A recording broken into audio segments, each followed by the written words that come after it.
Muy bien, damos gracias al Señor por ello. Filipenses capítulo 1, versículo 12, creo que te había dicho 18, no, del 12 en adelante, vamos a estar leyendo la palabra. Abra sus Biblias allí, ¿no? Aunque la va a tener aquí en algún momento, pero abra sus Biblias y la trae.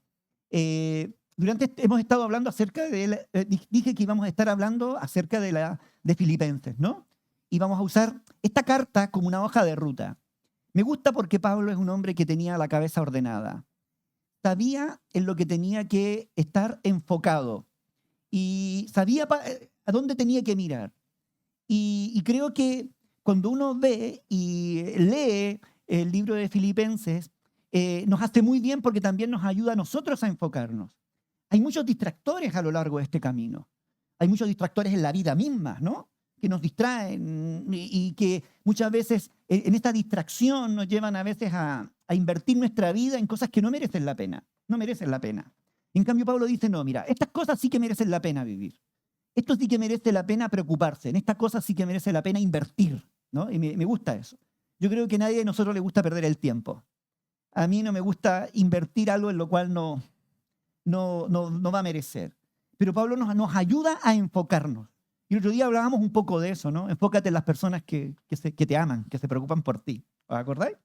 Enfócate en la experiencia que estás teniendo con el Señor. Porque aquel que comenzó la buena obra la perfeccionará. Él comenzó una buena obra. Hay algo de Dios que está ocurriendo en cada uno de nosotros. Y en ese algo de Dios, Dios está dejando su sello, está dejando su huella, diciendo, esto es mío, ¿cierto? Y hay experiencias que vamos viviendo y que nos van demostrando que esto es de Dios.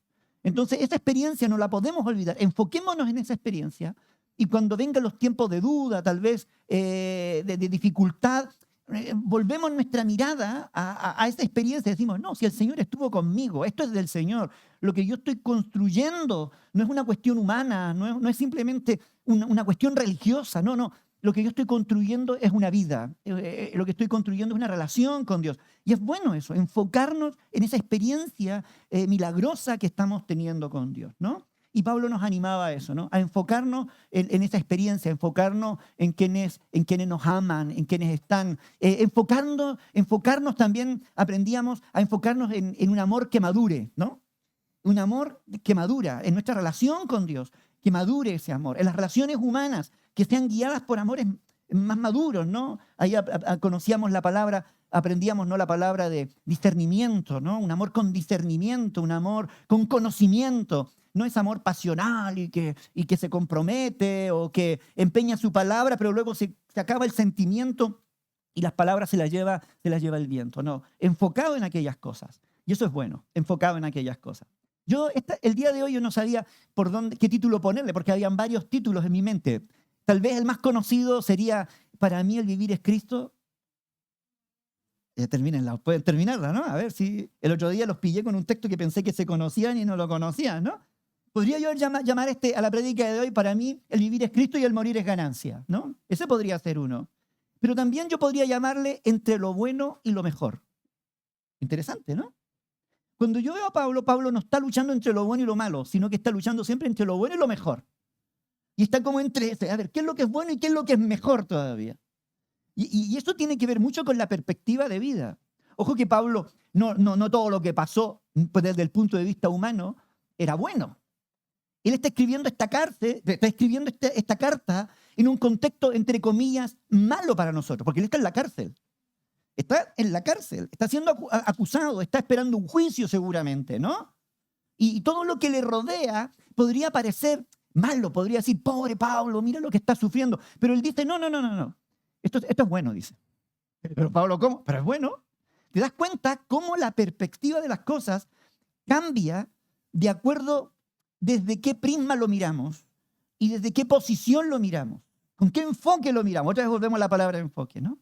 Y Pablo siempre tenía esa mirada, ¿no? O tuvo esa mirada, entre lo bueno o lo mejor. Incluso él usa unas frases por allí, ¿no? Estoy ahí en estrecho, tengo ahí una lucha en mi interior, entre esto o lo otro, dice, ¿no? Entre lo bueno o lo mejor. No sé qué hacer entre esto y aquello. Me gusta esa situación, ¿no? No sé qué elegir, dice, ¿no? Esto o aquello. Pero bueno, vamos a meternos un poco en la carta y vais a ver que es muy entretenida y también nos enseña muchas cosas. Versículo 12. Dice, quiero pues que sepáis, o quiero que sepáis, hermanos, que las cosas que me han sucedido han redundado más bien ¿para qué? Para el progreso del Evangelio. De tal manera que mis prisiones se han hecho patentes en Cristo, en todo el pretorio y a todos los demás. Esto ya nos dice dónde estaba Pablo. ¿Dónde estaba Pablo? No, estaba en las prisiones. Estaba en la cárcel. Estaba aprisionado en prisiones. Estaba allí y cuando él estaba allí en prisiones, la iglesia estaba preocupada por él. Y decían, ¿cómo estará Pablo? ¿Qué estará pasando Pablo? ¿Cómo lo estará viviendo? ¿No? La congregación, recordar que él tenía un vínculo con esa congregación, una iglesia que él amaba, era gente que él había visto crecer, los había visto nacer en el Evangelio, ¿no? Y por ende había un vínculo, hay una relación bastante estrecha con Pablo. Y ellos estaban preocupados. Entonces Pablo cuando escribe esto, les dice, hermanos, tranquilos, ¿no? Yo quiero que sepáis que todo esto ha redundado para bien, esto ha redundado para progreso del Evangelio. Vamos por buen camino, a pesar de lo que la gente y a pesar de las circunstancias, vamos por buen camino, ¿no? Las cosas han funcionado, el Evangelio está avanzando. Quiero que pongáis atención en eso, en cómo Pablo está mirando, en qué cosa está viendo Pablo, dónde pone él su mirada. Y luego añade, la mayoría de los hermanos, y aquí él dice por qué este progreso, por qué avanza este progreso, dice, la mayoría de los hermanos, cobrando ánimo en el Señor, con mis prisiones, se atreven mucho más a hablar las palabras sin temor. Cualquiera podría haber dicho en aquella época, no, mire, al hermano Pablo lo encontraron predicando, hablando de Cristo y ahora está sufriendo allí en la cárcel. Mejor quedémonos callados. Pero ocurrió el efecto inverso. Mientras el enemigo y la gente alrededor procuraba callar el Evangelio, lo que provocó fue que la gente se animó, ¿no? Y comenzó a predicar la palabra. Y empezó a hablar de Cristo. Y lejos que el Evangelio se detuviese, la vida de Pablo, la experiencia de Pablo, estaba sirviendo de inspiración también a otros. Entonces Pablo cuando veía eso, él decía, bueno, si esto es por causa del Evangelio, qué bueno. Aunque yo esté en la cárcel, si esto está sirviendo para que otros prediquen y otros se animen, pues bien, me parece que alguien tiene que pagar el precio. Y si el precio que yo tengo que pagar es para que el Evangelio siga adelante, pues bueno, todo ha redundado en algo bueno, en algo positivo. No sé si os dais cuenta. El pensamiento de Pablo no fue egoísta. El pensamiento de Pablo no es una mirada egoísta de la situación, de las circunstancias que están viviendo, sino que él está viendo el resultado. Está viendo lo que está ocurriendo alrededor. Está viendo cómo Dios, que comenzó la buena obra, la sigue perfeccionando. Ve a ese Dios en el asunto, que aún las cosas que pueden parecer negativas, Él las transforma en algo positivo. Por eso que en Romanos, Él dice que a los que aman a Dios, todas las cosas les ayudan a bien, por supuesto. Y Él lo decía con sentido. Él decía, mira, hasta lo malo redunda en algo bueno. Dios lo transforma en algo bueno, Dios lo encausa de una manera que el Evangelio siga progresando, lo encausa de una manera que nuestra vida se siga edificando, que nuestra vida siga avanzando, que nuestra vida siga creciendo. Al fin y al cabo, el enemigo no puede hacer nada si Dios no lo permite, ¿no? Y aún lo que Dios permita siempre va a redundar en nuestra bendición. Y la gente estaba predicando el Evangelio, pero mira lo que ocurre aquí. Versículo 16. Los unos anuncian a Cristo, algunos anuncian a Cristo por contención. No solamente pensando añadir aflicción a mis prisiones. Oye, qué fuerte esto, ¿eh? Algunos anuncian a Cristo, hasta ahí estamos muy bien. Pablo viene diciendo que la gente se animó a predicar, ya. Pero él habla de algunos, y aquí es donde yo digo, algunos, los otros y yo. Hay una diferencia. Y dice que los unos anuncian a Cristo por contención, no sinceramente, pensando añadir aflicción a mis prisiones. Oye, ¿cómo es esa cosa? Qué raro, ¿eh? Yo siempre digo que el mundo evangélico es un poco raro. El mundo del cristianismo es un poco raro. Yo no sé si os acordáis cuando los discípulos vienen donde Jesús y le dicen, Jesús, hemos encontrado a unos por ahí que están predicando o que están echando demonios en tu nombre y nosotros se lo impedimos, le dice, ¿no? glorificaron. Y Jesús le dice, no lo hagan, le dice Jesús, no. Nadie puede glorificar al Padre si no está el Espíritu de Dios en él, no, si no es por mí, no lo hagan. Es que como ellos no lo estaban haciendo a su manera, como ellos no eran parte de su grupo, como ellos no creían de su manera, entonces estaban impidiéndolo, estaban atacando. Eso se llama sectarismo, entre paréntesis. Todos nosotros a veces tenemos un gen medio sectario entre nosotros. Y la gente en el cristianismo, voy a hablar de cristianismo, no voy a meter con otras religiones, pero tiene este gen sectario muchas veces. Y a veces por diversos motivos. A veces por el celo, ¿no? No, yo soy celoso de la sana doctrina. Y los que somos pentecostales, yo soy pentecostal, hasta la médula, ¿no? Los otros dicen, no, yo no soy pentecostal. Y hasta ahí hay una pugna, ¿no? Y los unos critican a los otros porque no son como ellos son, ¿no? No es que ellos no oran como nosotros oramos. Ellos no levantan las manos como nosotros levantamos las manos. Ellos no hablan en lenguas como nosotros hablamos en lenguas. Ellos no danzan como nosotros danzamos. Es que ellos no... El culto es más corto. El culto es demasiado largo. El predicador, no, mucho estudio, le falta fuego, dicen, ¿no? No, es que tiene mucho fuego y le falta estudio.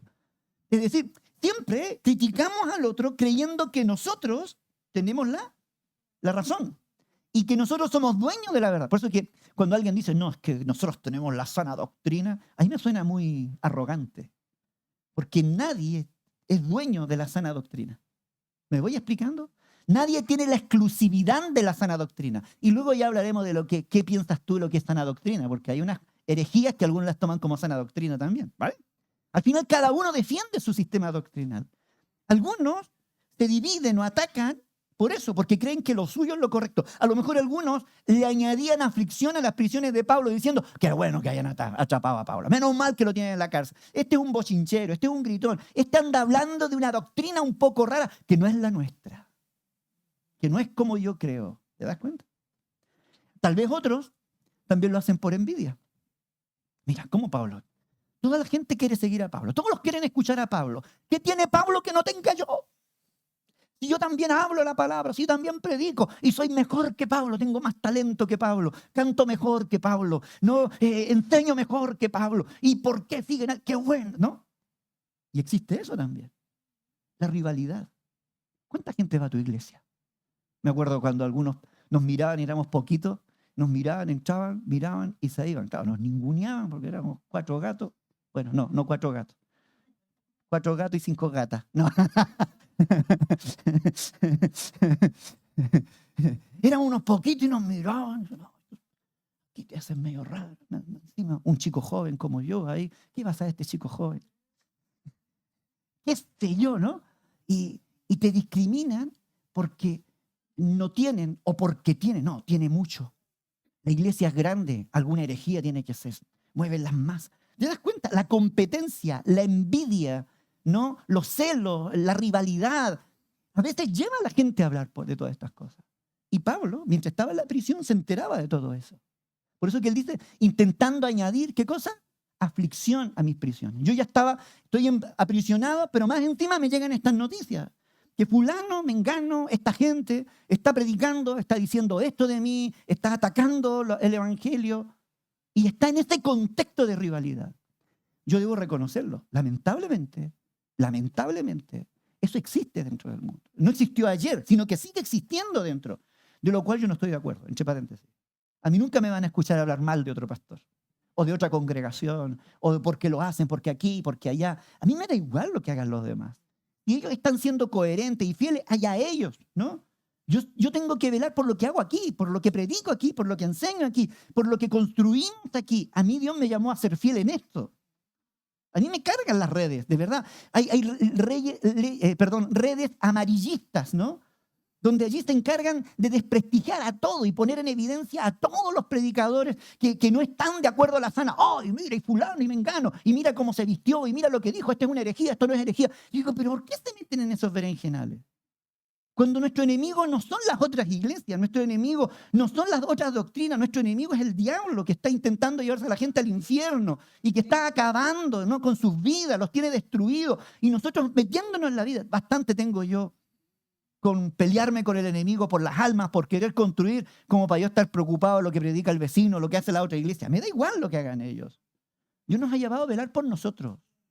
Yo no quiero eso, añadir aflicción. Suficiente. Pablo estaba en este contexto. Añadía aflicciones. Él veía que alrededor de él había esto. Pero dice, versículo 17, los unos lo anuncian, pero los otros, dice el 17, por amor. Sabiendo que estoy puesto para la defensa de él, es decir, hay algunos que van a predicar el evangelio con un espíritu contencioso y hay otros que siempre lo van a predicar por amor. Están los unos, están los otros. ¿Te das cuenta? Siempre están los unos y están los otros.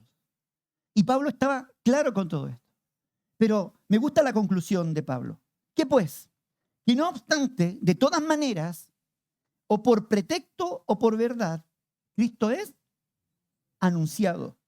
Y en esto, Pablo, ¿tú crees que Pablo estaba preocupado de que el otro había hablado mal de él? ¿Tú crees que Pablo estaba ahí pobre? No, él se gozaba. Mira, por último, si el envidioso por envidia está predicando de Cristo, me da igual que Cristo sea nombrado, que aparezca Cristo, ¿no? Si el otro por rivalidad está predicando, que predique. A él le daba igual la motivación en este sentido. Y qué extraño eso. A veces nos preocupamos tanto de la motivación. No, la motivación es un tema que Dios va a ver. Pero Pablo decía, lo importante es que Cristo sea predicado, que Cristo sea glorificado. Y en esto me gozo y me gozaré aún. Y me seguiré gozando en que Cristo sea predicado. ¿Os dais cuenta de que Pablo tenía en su mente, estaba enfocado en un objetivo, en una causa? Y esa causa era que Cristo fuese predicado.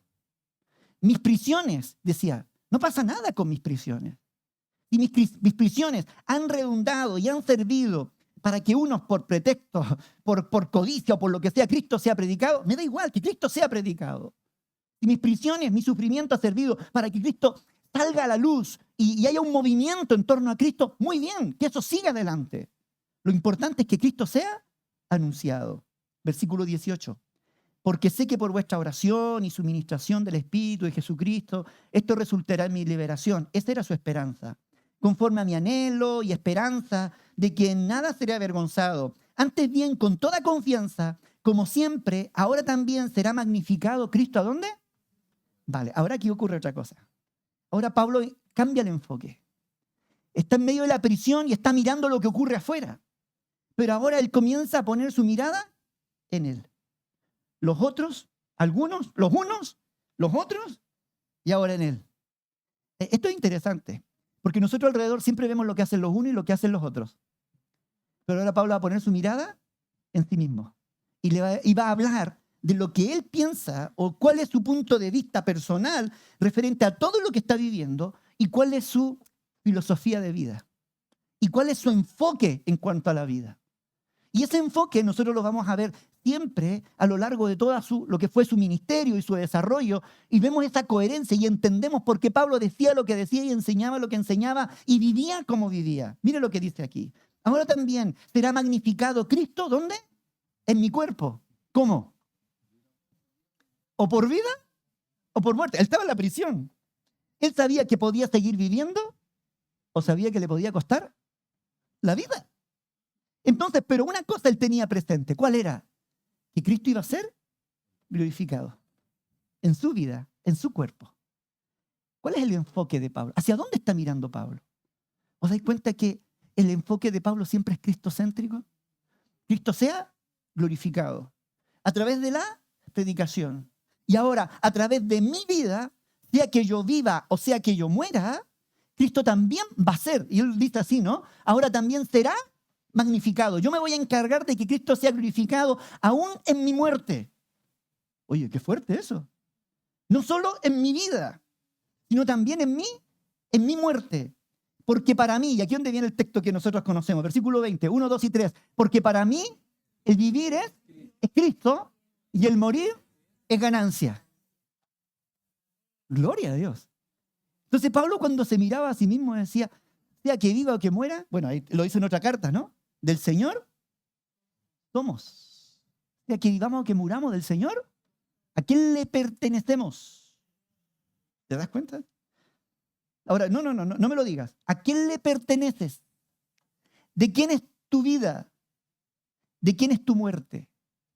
¿De quién es tu vida? ¿De quién es tu muerte? ¿Te das cuenta? Pablo lo tenía claro y aquí este es el enfoque de Pablo. Pablo nos asienta y nos dice, a ver, ¿para quién vives? Pero también ¿para quién mueres? ¿Para quién das tu vida y para quién, en dónde quemas tu vida? Yo pensaba en esto y decía, cuando hablamos nosotros del vivir, ¿no? Cuando hablamos de vivir, yo vivo para Cristo. Cuando Pablo hablaba de vivir para Cristo, para mí el vivir es Cristo, él por un lado estaba, yo lo veo de 3 puntos de vista, por si los que están tomando apunte. El primero, el vivir es Cristo porque Cristo es mi fuente de vida. En Él encontré la vida. Él es el que sustenta mi vida. Él es mi razón de ser en mi vida. Jesús dijo, yo soy el camino, la verdad y la vida. Tú solo tienes la vida y Cristo está en tu vida. ¿Sí? Si Cristo no está en tu vida, en ti está la muerte. Y todo lo que está en nosotros va hacia la descomposición, vamos a llamarlo de alguna manera, ¿no? Moral, ética, todo lo que nos rodea, social, se va descomponiendo porque no hay vida en nosotros. Y Jesús, y Pablo, perdón, cuando miraba, él veía a Cristo como la fuente de la cual él se alimentaba, del cual él extraía la vida, el manantial de agua viva que alimentaba y saciaba su sed, el pan de vida que alimentaba su alma, que alimentaba su corazón, que alimentaba su esperanza, este pan de vida que le fortalecía, que le animaba. Entonces, cuando uno ve esto y dice, ahora entiendo, claro, en la cárcel donde tal vez pasaba hambre física, pero tenía la fuente de vida. No perdía la esperanza. En la cárcel podía estar él, pero allí se dedicaba a cantar salmos e himnos al Señor. Ahí en medio de la cárcel y de su situación tenía una palabra de ánimo para los que le rodeaban y escribía cartas. Mira, las cartas de Efesios, la carta de Colosenses, la carta de Filipenses, fueron cartas que cuando tú las lees son cartas que nos inspiran, pero todas él las escribió en un contexto de la prisión, en un contexto donde él estaba en sufrimiento seguramente y estaba pasando escasez, pero sus cartas nunca dejan de ver el sufrimiento, sino que ven la abundancia de vida que había en él. Hay gente que lo tiene todo pero no vive. Son muertos en vida a pesar de tenerlo todo. Porque la fuente verdadera de vida solo es Jesucristo el Señor. Él pasó por la muerte, pero vivió. Resucitó. Y por eso que Él es el espíritu de vida que viene a nuestra vida a darnos vida. Bueno, los versos y sin mayor esfuerzo. Me salió un verso. Pero es que es bonito eso. Eso por un lado. Por el otro lado, cuando vemos que Jesús es la vida, para mí el vivir es Cristo. Es porque para Él quiere conocerle. Vivir es Cristo, yo vivo para Cristo, yo vivo para conocer a Cristo. ¿Han visto los fans que se saben la vida entera de su ídolo? No voy a decir ninguno aquí, pero yo sé, no, fulano de tal, no, mide tanto, le gusta a este y hace aquí, vive allá, se compró esto, esta semana hizo esto otro. Le conocen la vida entera a su ídolo, ¿no? A la persona que admiran o que siguen, ¿no? Y es su vida. Y algunos llegan al punto hasta vestirse como él, caminar como él, hablar como él, como dice fulano de tal, ¿no? Y lo citan. ¿Y por qué? Porque están alimentados. Pablo decía, mira, hay muchos filósofos, hay muchos poetas, y de hecho alguna vez Pablo hacía alusión a poetas de la época, a filósofos de la época, a filosofías también de la época, pero él decía, no. Y una cosa hago, quiero alcanzar el conocimiento de Cristo, yo quiero conocerle.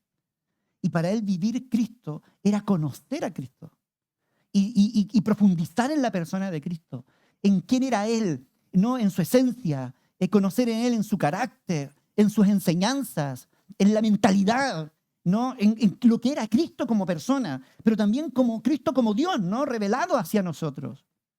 El vivir es Cristo, también para Él era conocer a Cristo. Y la otra acepción que yo veo es que no solamente el vivir es Cristo, tiene que ver como la fuente de vida y como la fuente de conocimiento, sino también por el hecho de que vivir para Cristo es vivir para su causa, darle a conocer, que la vida de Cristo y el propósito de Cristo se cumpla en nuestra vida. ¿Me voy explicando? donde Cristo se transforma en el Señor de mi vida. Por eso que Pablo decía, sea que yo viva o sea que yo muera, del Señor soy. ¿De quién soy? Del Señor. ¿Te has dado cuenta que hay gente que muere por su causa? No, yo muero por mi causa, por la causa, por la comunista, por la causa islámica, causa feminista, causa ecologista, causa. ¿Te das cuenta? Todos mueren por una causa. Muchos de ellos se meten en sus causas y mueren por esa causa. Pero Pablo decía, mira, ninguna de esas merece la pena. La que merece la pena es que yo voy a morir por Cristo. Esa es mi causa por la cual yo vivo. Todo lo que yo hago, lo hago pensando en Él. Todo lo que yo vivo, lo que planifico, organizo, lo hago pensando en Él. Eso tiene sentido. Jesús dijo, busca primero el reino de Dios y su justicia, y las demás cosas serán añadidas.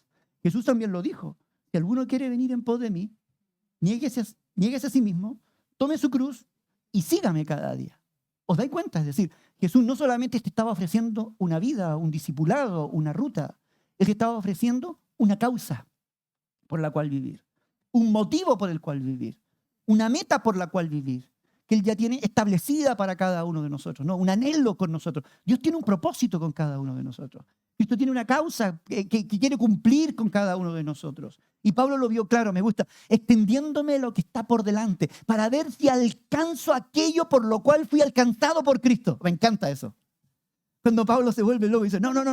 Una cosa hago, yo me extiendo, yo miro para adelante y pienso y digo, Dios por algo me llamó, por algo me atrapó, por algo me cogió, ¿no? Por algo me asió, usa la palabra así, podemos usarla también. ¿Por qué? Porque Dios tiene algo, una causa, un propósito por el cual me atrajo. ¿Sabes? Dios te ha atraído y Dios te está atrayendo, Dios nos está llamando. Todos vosotros, de alguna forma, hoy estáis aquí porque Dios os llamó. Te llamó en la mañana, ya sea a través de alguna persona que te dijo, no te olvides ir a la iglesia. El despertador. El culto. De alguna forma, otros no, otros ya más espirituales, sintieron esa inquietud interna. Esta pasión, pero esa pasión no es humana, es del Señor. A mí el cuerpo me pedía otra cosa. Pero el corazón, Dios nos habla en nuestro interior. Ven, tengo algo para ti. Ven que hay algo para ti. Ven que hay algo para ti. O no, todos hemos venido por respuesta a un llamado. Este llamado han comenzado tal vez años atrás, o meses atrás, o semanas atrás. Pero hay un llamado de parte de Dios, donde Él nos ha dicho, ven, hay algo para ti. ¿O no? Claro. ¿Te das cuenta que el llamado de Dios siempre es con expectativas? No sé, yo sé si pregunto aquí, todos miran, yo vine a buscar algo. Vine porque hay algo. Vine porque necesito algo. Ese algo que tú tal vez no lo sabes definir es lo que es el llamado de Dios para tu vida. Claro, porque podrías estar en otra parte, en otro lugar. Pero hay algo que te ha estado trayendo, hay algo que te ha estado empujando, hay algo que te ha estado impulsando, diciendo, no, es que no puedes abandonar, tienes que seguir tirando para adelante. No, un poco más, un paso más, aguanta un poco más, sigue tirando para adelante. ¿Qué es lo que es eso? No es otra cosa que el llamado del Señor. Y ese llamado es porque Dios tiene algo con tu vida.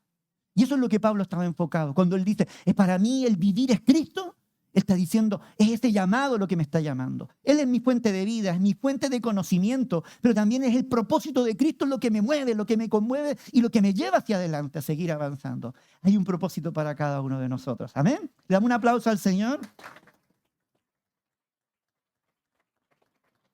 Gloria a Dios. Pero Pablo no solamente estaba entusiasmado con la vida, sino que luego dice, y el morir es ganancia. ¿Estás preparado para la muerte?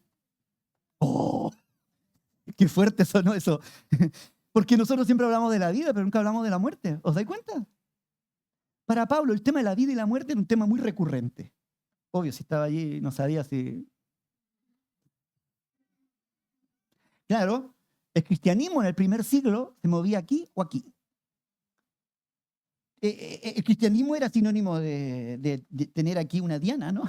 De saber que te podías morir, no sabías cuándo te podía llegar. El factor sorpresa estaba a la vuelta de la esquina. Alguien te traicionaba, alguien te demandaba, alguna cosa, a la cárcel y un juicio arreglado y te morías. Y luego los tiempos de la persecución, peor, cristiano, muerte, ya está. ¿Cómo la quieres? ¿Que te mate un gladiador o que te coman los leones? Elige. De alguna cosa ibas a morir. Pero Pablo lo tenía claro.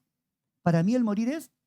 Hay un texto que lo está allí, que en 2 de Timoteo, búscalo si lo puedes, por favor. Capítulo 4, versículos 6 y 7. Es un texto muy, muy bonito. No lo pongan, chicas, que lo busquen, tranquilos, que lo busquen. 2 de Timoteo 4, versículos 6 y 7. Pablo mirando la muerte. ¿Vale? Dice, porque yo ya estoy para ser... ¿Cómo? ¿Cómo él veía la muerte? Como un sacrificio. ¿Y por qué usa la palabra sacrificio? Y no usa la palabra asesinato, no usa la ejecutado, por ejemplo. Estoy para ser ejecutado. Sino que usa la palabra sacrificio. ¿Porque se entregó por Cristo? Muy bien. ¿En qué está pensando Pablo? En la muerte, sí, por supuesto. ¿Pero por qué usa la palabra sacrificio? Cada vez que Pablo usa la palabra sacrificio, presentar vuestros cuerpos en sacrificio vivo, agradable a Dios. Cada vez que él ocupa la palabra sacrificio, él está pensando en los sacrificios del Antiguo Testamento. ¿Sí? Los sacrificios del Antiguo Testamento, ¿para qué servían los sacrificios del Antiguo Testamento? ¿Qué es lo que eran los sacrificios del Antiguo Testamento? ¿Ah? ¿Para pedir perdón? ¿Sí? Muy bien. ¿Eran una ofrenda que subía ante Dios? Era una ofrenda ante Dios. Era un sacrificio, una muerte de un animalito que era ante el Señor para pedir perdón, para darle gracias, para decirle esto es lo primero, para consagración, por diferentes causas. Pero el contexto del sacrificio siempre era para Dios. Me voy explicando. Entonces, cuando Pablo está diciendo aquí, yo ya estoy pronto para ser sacrificado, el que está diciendo, estoy pronto para entregar mi vida por Cristo y que suba como un olor grato como los corderitos de allí, del Antiguo Testamento, que mi vida también suba como un olor grato ante la presencia de Dios. Pablo no solamente estaba enfocado en que toda su vida fuese una ofrenda a Dios, sino él también entendía que cuando iba a morir y cuando muriese, de la forma que sea, también su vida iba a ser como un sacrificio que se estaba ofreciendo y muriendo para él. Para ti muero, Señor. Por ti muero, Señor. ¿Te das cuenta? Entonces, qué interesante es eso. Mira lo que sigue añadiendo. Porque yo ya estoy para ser sacrificado. Estaba consciente. El tiempo de mi partida está cerca. ¿No? He peleado la buena batalla. He acabado la carrera. He guardado la fe, dice, ¿no? Claro, cuando tú vives para Cristo, te toca pelear, te toca guardar, ¿no? Te toca hacer todo esto, ¿no? Por lo demás, dice, me está preparada la corona de justicia. Es decir, cuando él está pensando en la muerte, él dice, mira lo que me está esperando al otro lado. Después que ocurra el sacrificio.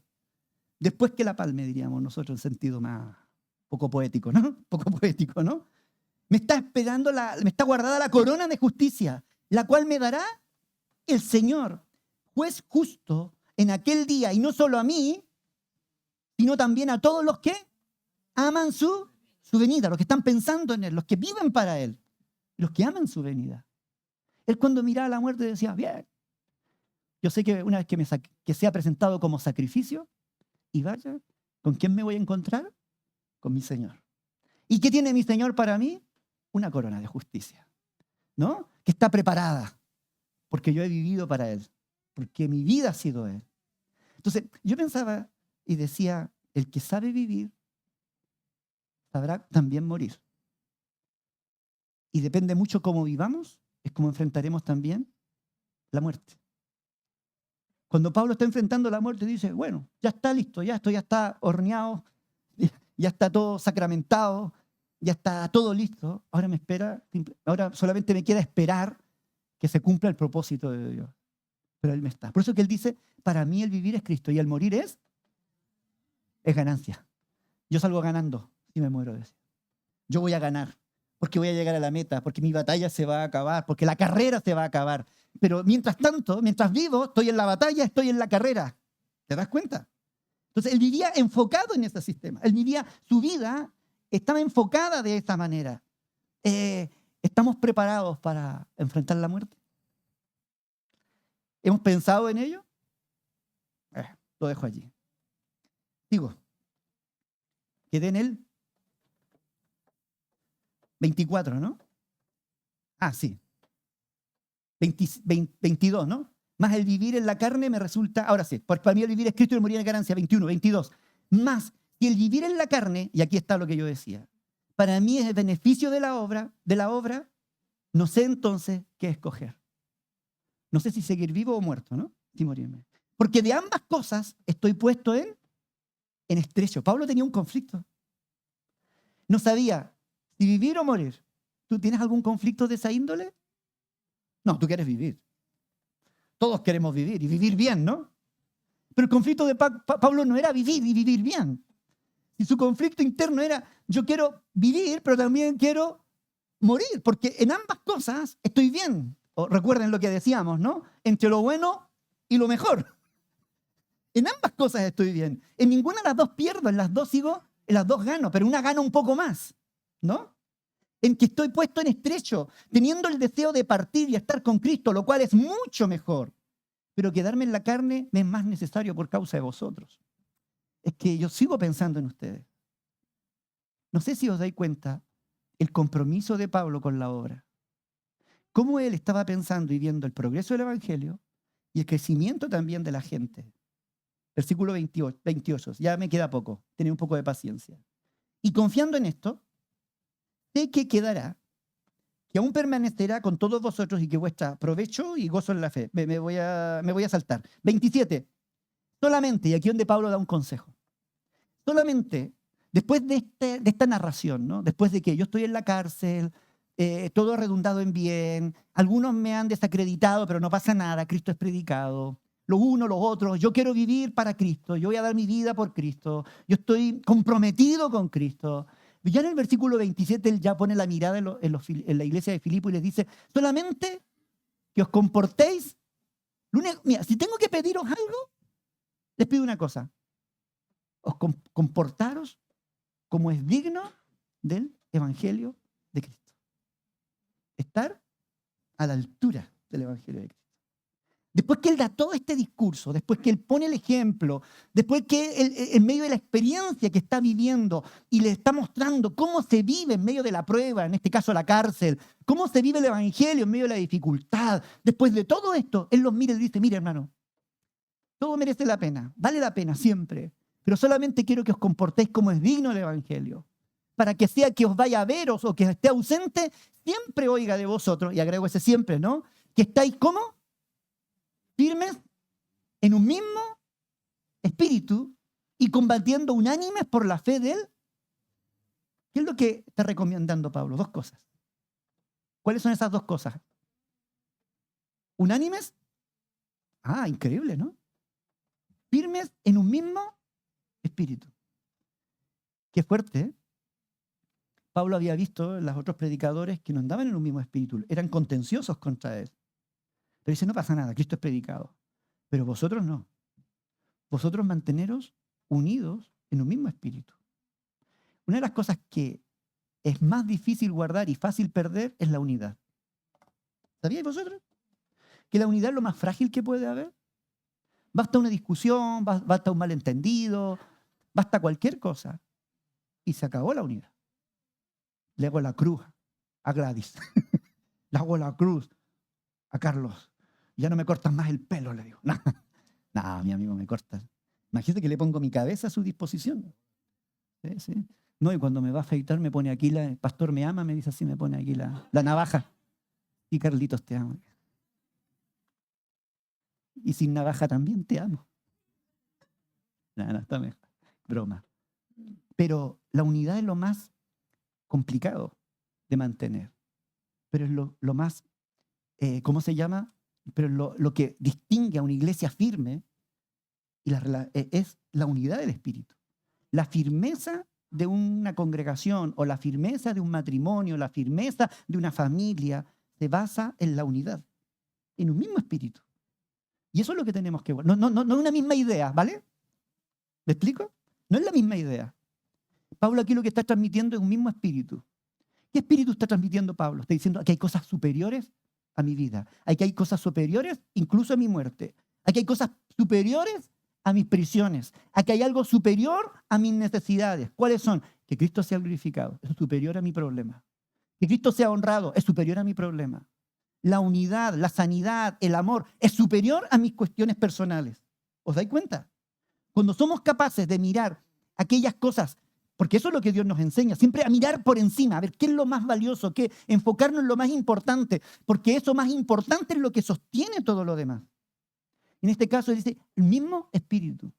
Esto no puede afectar tu espíritu. El espíritu de unidad es lo que tenemos que cuidar, mantenerlo, subsanándolo, ¿no? Cuidándonos con delicadeza. Por un lado el mismo espíritu, pero luego combatiendo, unánimes por la fe de... ¿Os dais cuenta que aquí ocupa otro nombre?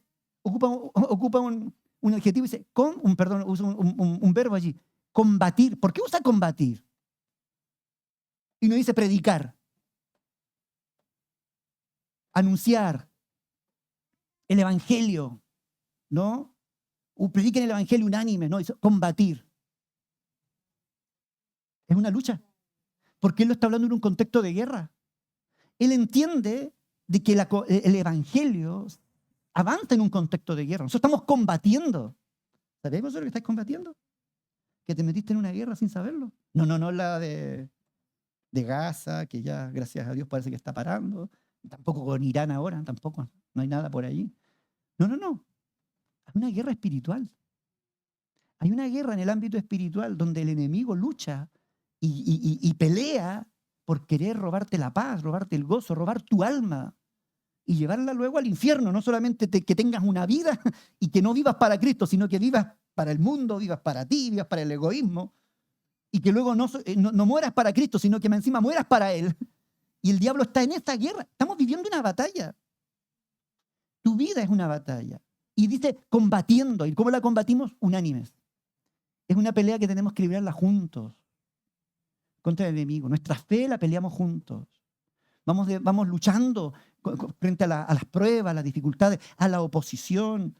Cuando la gente se opone, no, que vas a ir allí, te están lavando el coco, te están lavando la cabeza, no creas, son mentiras, estas son fábulas. Es que si vas ya no eres más de nuestra familia, ya no eres más de nuestra cuadrilla, ya no eres más de nuestros amigos. Y nos presentan la batalla muchas veces, ¿no? O cuando viene el desánimo. No, es que nadie te quiere, nadie te ama, nadie se preocupa por ti. No, tú vas allí, nadie te toma en cuenta, que aquí, que allá. Y es toda una lucha mental, una lucha emocional, una lucha espiritual que se brinda allí. Es una lucha. Y ahí es donde tenemos que enfrentarla juntos por la fe del Evangelio. El Evangelio tiene que avanzar. Por otro lado, el Evangelio tiene que avanzar hacia otros lugares. Este año estoy orando para que, a ver si este año ya retomamos nuestro punto de misión. Ya sabéis que años atrás estuvimos en Peralta predicando. Estamos orando si volvemos a Peralta o nos vamos a otro lugar, pero este año tiene que abrirse otro frente de combate. Y juntos, unánimes, tenemos que llevar el Evangelio a ese punto de combate. Entonces dice Pablo aquí, compórtate como es digno. ¿Cómo se vive digno? En la unidad del Espíritu y juntos luchando por el Evangelio. No estéis en nada intimidados, dice el 28, por los que se oponen, porque siempre va a haber oposición. Y para ellos ciertamente es indicio de perdición, pero para vosotros salvación y esto de Dios. Porque a vosotros os es concedido, ¿qué cosa? La causa de Cristo. No solo que creáis en Él, sino que también... No sé, es como una carta un poco... Me gusta porque Pablo te pone las dos cosas. Vivir y morir. Y acá dice, no solamente creer, no, sino me gusta creer, me gustan esas cuestiones de fe. Ya, pero es que vas a padecer por Él también. Viene el padecimiento, el sufrimiento. Dice, no solamente eso, que Dios conceda esto, el creer, sino también el padecer. Teniendo, y aquí es donde yo quiero acabar, versículo 30, teniendo el mismo, ¿qué? Conflicto que habéis visto en mí. Y oís que hay. ¿Cuál era el conflicto que tenía Pablo? ¿Ah? La vida y la muerte.